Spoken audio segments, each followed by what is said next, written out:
Hello and welcome to eToro's Crypto Needn't Be Cryptic talk. We're looking at investing in stocks and shares generally, trading, and in particular, trading in cryptocurrencies.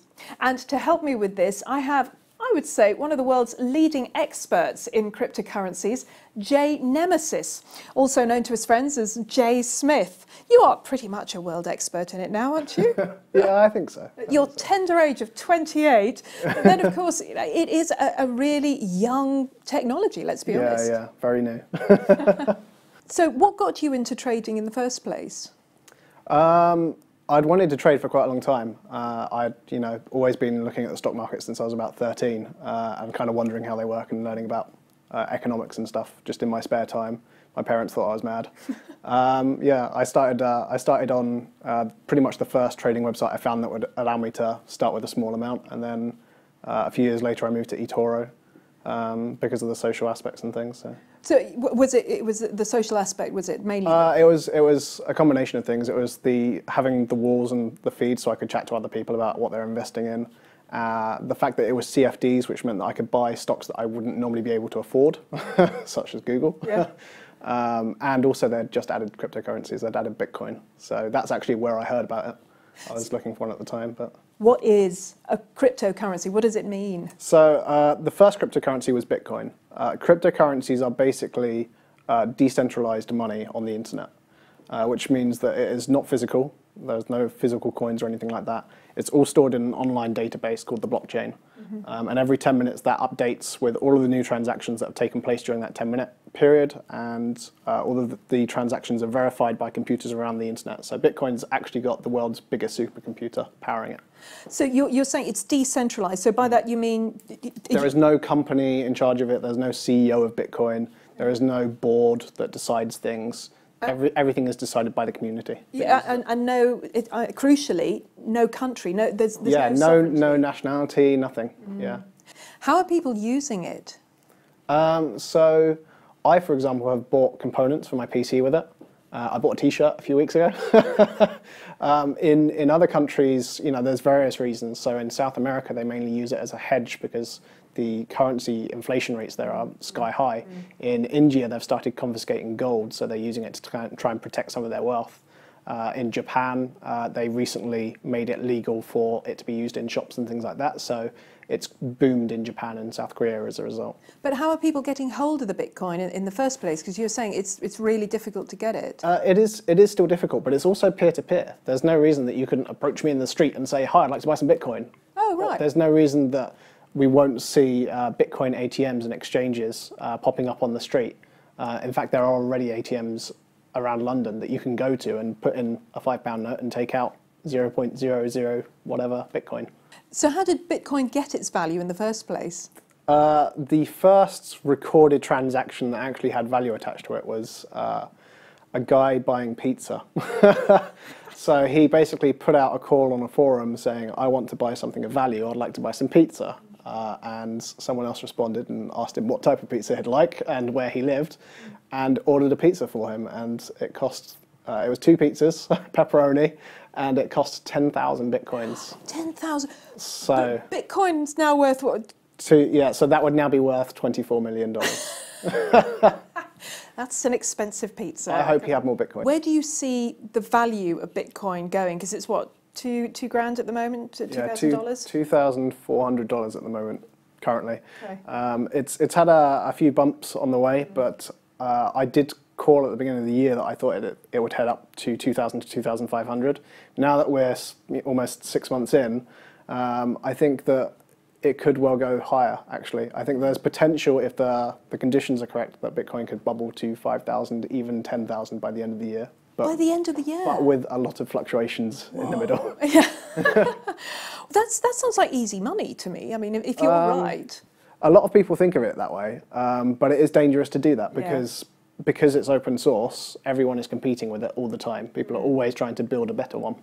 So unless it stays on its game, it could well be overtaken by something like Ethereum. And then explain to me, in words of one syllable, about what you actually invest in when you invest in Bitcoin, because it's not a company. You're not investing in a stock, essentially. No. So it is genuinely a currency. It's a currency where you can go online and find out where every single unit of that currency is. Yeah. You can search everything. You can see every single wallet that's ever been created and how much is in each one, and how much is being created as well.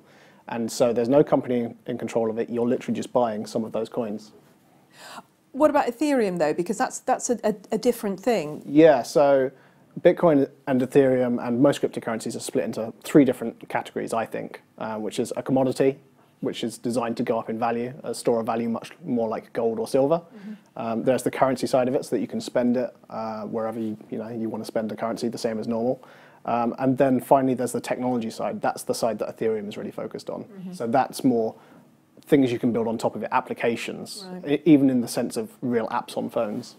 So 1 Bitcoin is currently worth about $2,500, and you're saying it could go up to it could double, basically. Yeah. Well, how do I buy a Bitcoin? I want a Bitcoin, at least. How do I buy one?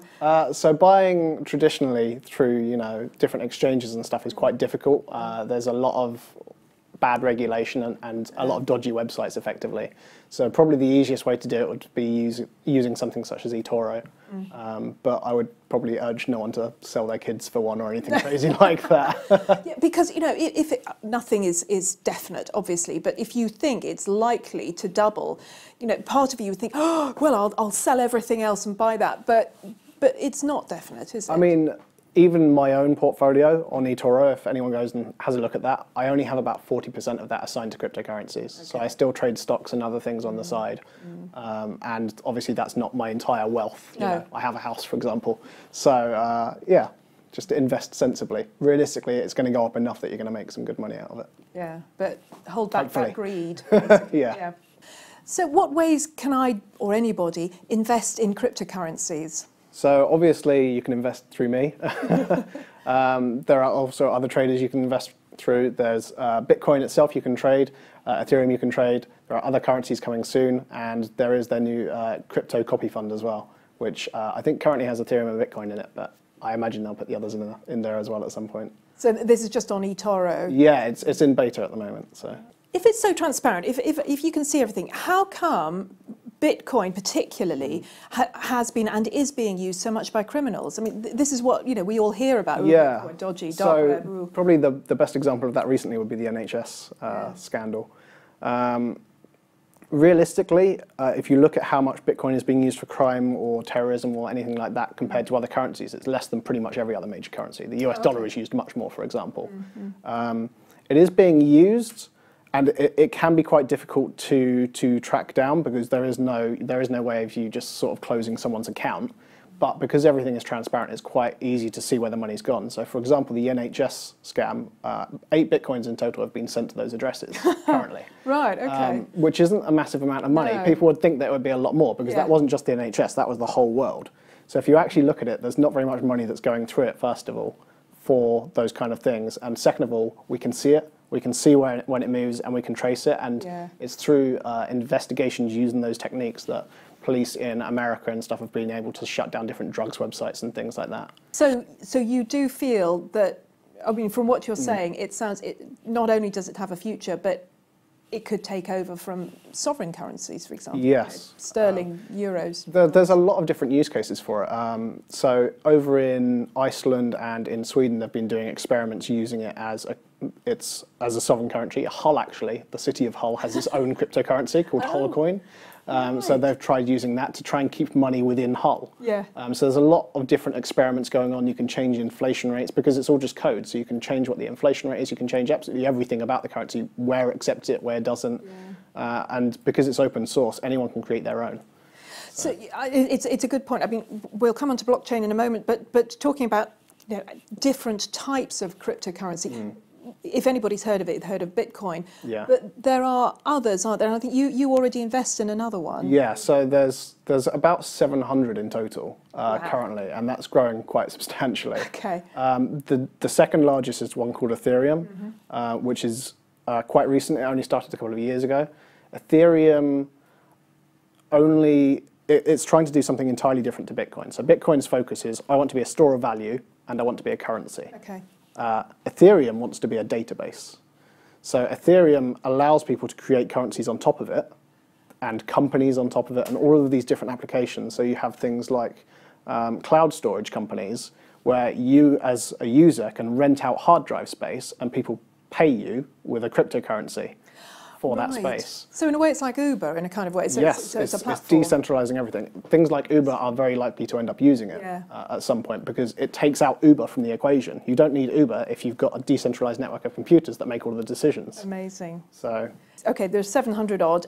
Obviously, a lot of those are just, I would assume, will just go. Yes. But are there any that you think you should watch at the moment? I would say that anyone who's looking at it should be keeping an eye on like the top 10, top 20 as actual contenders. Out of that, there's probably about 5 or 6 at the moment that are really strong.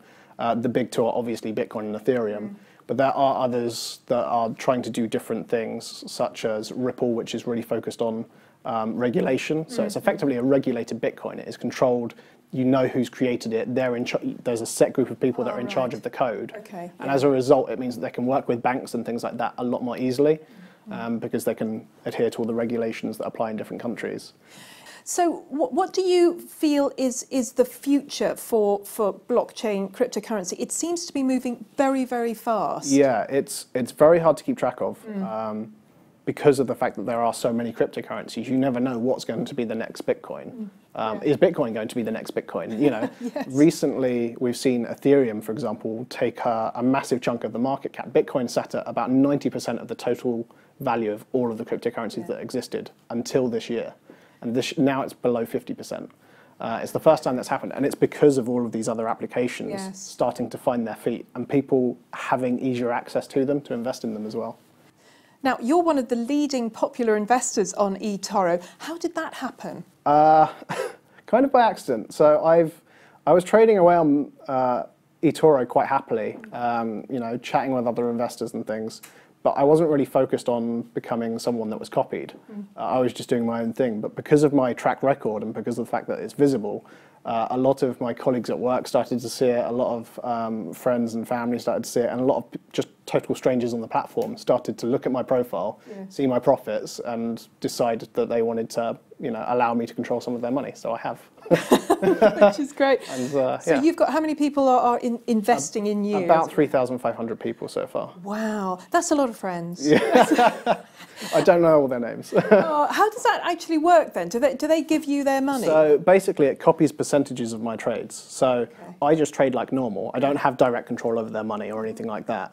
I just trade as I would normally, and it copies it. It literally copies it. So if I invest 10% of my portfolio into Bitcoin, it will do the same thing for someone else at the same price at the same time. And then if I sell it, it does the same. Can you, I mean, if I went on, could I actually invest in the currency itself, rather? I mean, in Bitcoin and Ethereum, rather than just copying. You can buy it, you can sell it, so you can short the markets as well. You can on both Bitcoin and Ethereum. You can also invest in the copy fund. You could also invest in me. There's other Bitcoin and Ethereum focused traders on there as well. There's and there's plenty of other assets on there as well. So if you want to have a bit of gold or something, you can do that as well. That's great. Which do you think would be better? I mean, I'm putting you on the spot here. Investing in you or investing in the cryptocurrencies anyway? I recommend everyone that copies me to stay diversified. And so, yeah, invest in me, but also invest in the cryptocurrencies themselves, also invest in copy funds, also invest in entirely different markets, because it just ensures that if I do something wrong, then you're fine. If Bitcoin crashes, then maybe I might help you negate that. Yeah, absolutely. Cool. It's amazing, and I think what you're doing is incredible. I'm going to go on and copy you. I think I'm going to have to do that. Well, thank you very much for that, Jay. And that's the end of our conversation about crypto. Needn't be cryptic, but you can carry on that discussion if you go to eToro.com and talk to the others about it. Maybe even do some investing.